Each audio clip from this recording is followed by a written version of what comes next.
Laksamana Malahayati adalah salah satu pahlawan wanita terbesar dalam sejarah Indonesia. Beliau dikenal sebagai pemimpin Angkatan Laut Kesultanan Aceh yang gagah berani dalam menghadapi penjajah asing.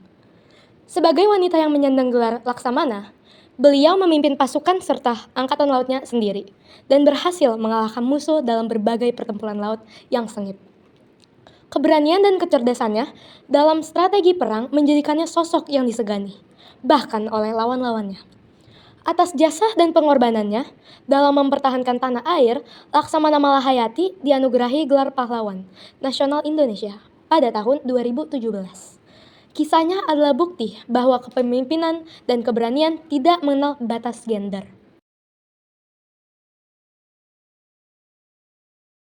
Laksamana Malahayati lahir di Aceh 1 Januari 1550 dan merupakan keturunan dari Kesultanan Aceh dengan nama asli Keu Malahayati.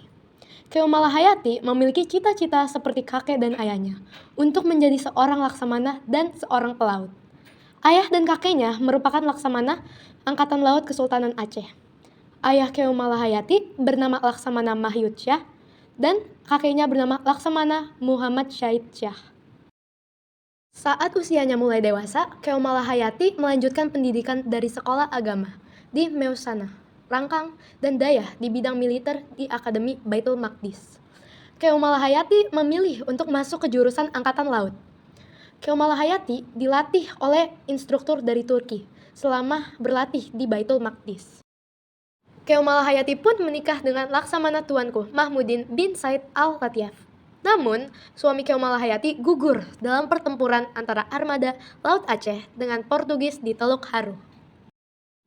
Pada tahun 1589, Keu Malahayati memohon kepada Sultan Kesultanan Aceh, Sultan Al-Mukamil, untuk membentuk pasukan berisi wanita janda Aceh. Permintaan Keu Malahayati pun terkabulkan. Keu Malahayati menjadi pemimpin pasukan perang tersebut dan diberi pangkat Laksamana. Pasukan tersebut diberi nama Inong Baleh, yang berarti wanita janda. Laksamana Malahayati memiliki kapal tempur Kesultanan Aceh dan melatih sekitar 2.000 pasukan janda Inong Baleh.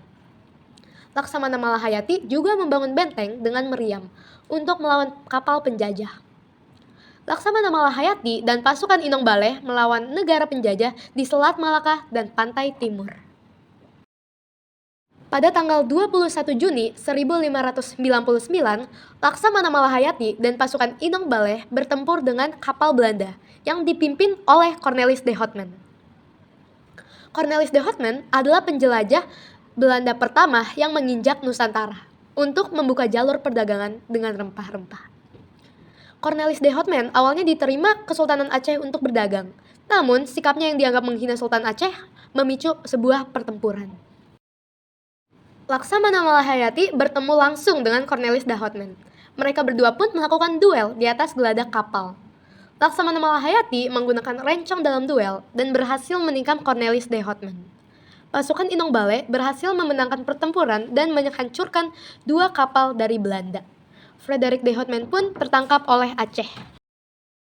Laksamana Malahayati pun mewakili perundingan dengan Belanda yang memiliki tujuan membebaskan Frederik de Houtman. Frederik de Houtman pun dibebaskan, namun harus membayar kerugian yang disebabkannya kepada Kesultanan Aceh.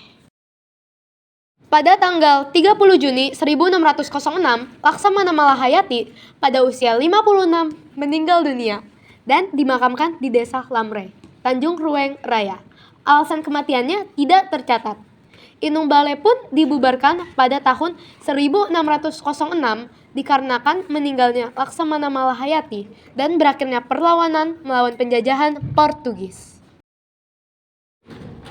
Itulah kisah inspiratif Laksamana Malahayati, seorang pejuang yang namanya terukir dalam sejarah sebagai simbol keberanian dan kepemimpinan. Semangat juangnya mengajarkan kita bahwa keberanian dan tekad yang kuat dapat mengubah sejarah. Ia bukan hanya membela tanah air, tetapi juga membuka jalan bagi generasi penerus untuk berani bermimpi dan memimpin. Mari kita terus mengenang dan menghargai jasa para pahlawan yang telah berjuang demi negeri ini. Semoga kisah Laksamana Malahayati menjadi inspirasi bagi kita semua untuk tidak pernah takut menghadapi tantangan. Terima kasih telah menonton.